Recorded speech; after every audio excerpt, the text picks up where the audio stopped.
Welcome to Sports News. Reigning African champions Nigeria will not defend their title in Equatorial Guinea next year after failing to qualify from Group A. A late brace from second-half substitute Sonny Aluko was not enough to book the Super Eagles a place in next year's showpiece after they were held to a 2-2 draw by a 10-man Bafana Bafana at the Akwa Ibom National Stadium in Uyo.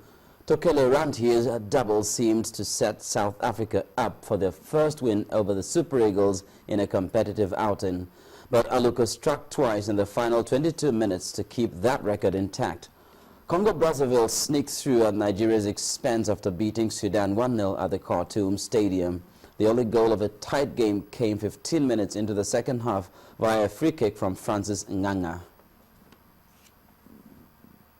Meanwhile, in other AFCON final round of matches played today, Mali made it through to the finals with a 2-0 win over Algeria, who had already won Group B and booked their place. Cote d'Ivoire joined Cameroon to advance in Group D after a goalless draw. In Group E, Ghana clinched top place as they comfortably beat Togo 3-1. The other automatic qualification spot in the group went to Guinea, who beat Uganda 2-0 in their winner-takes-all clash. With Cape Verde having already secured top place in Group F, Zambia qualified as runners-up with a 1-0 win against Cape Verde.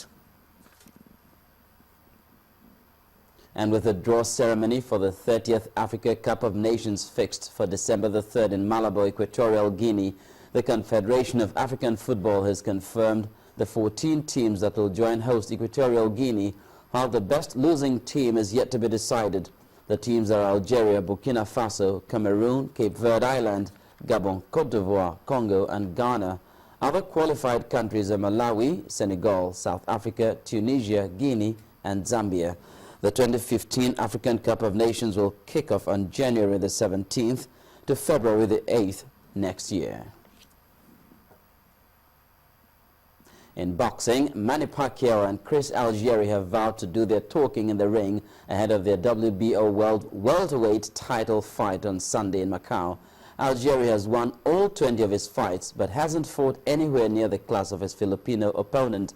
Pacquiao will defend the title he regained against Timothy Bradley in April, avenging one of only 5 career losses. And of course, I'm so happy to be back here in Venetian, Macau for another fight like this. I believe that it's going to be an exciting fight on Sunday. And all I can say is it's all set. We did our best in training.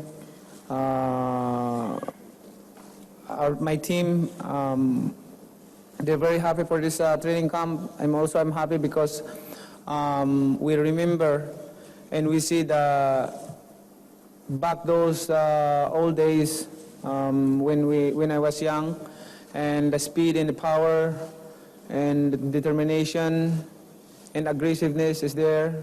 I'm excited to be back in China. You know, I had a great experience on the press tour, and you know, now we're here to do work. You know, the talking is done, the hard work is done, the training is done. I'm not going to say too much, but I prepared very well. I'm excited for this weekend. It's going to be a great show. Make sure you guys either come or tune in. You don't want to miss this. Tough talk before the tough fight. In Formula One, Jules Bianchi is out of a coma and has been taken to a hospital in his native France.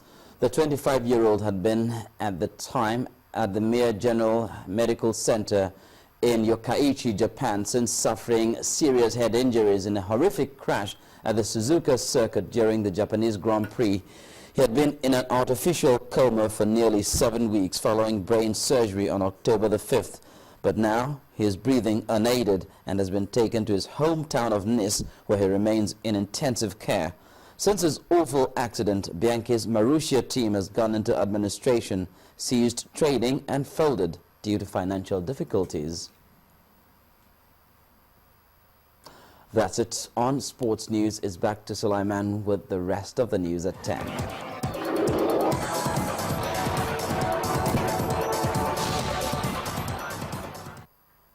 Well, police in Kabul have killed 4 Taliban suicide bombers during an attack on a compound housing foreign workers in the Afghan capital.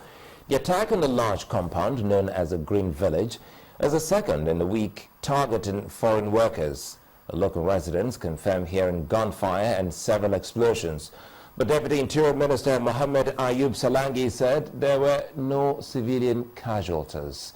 On Monday, 2 Afghan security guards were killed in a Taliban attack on another western compound. A Taliban spokesman has claimed responsibility for the attack.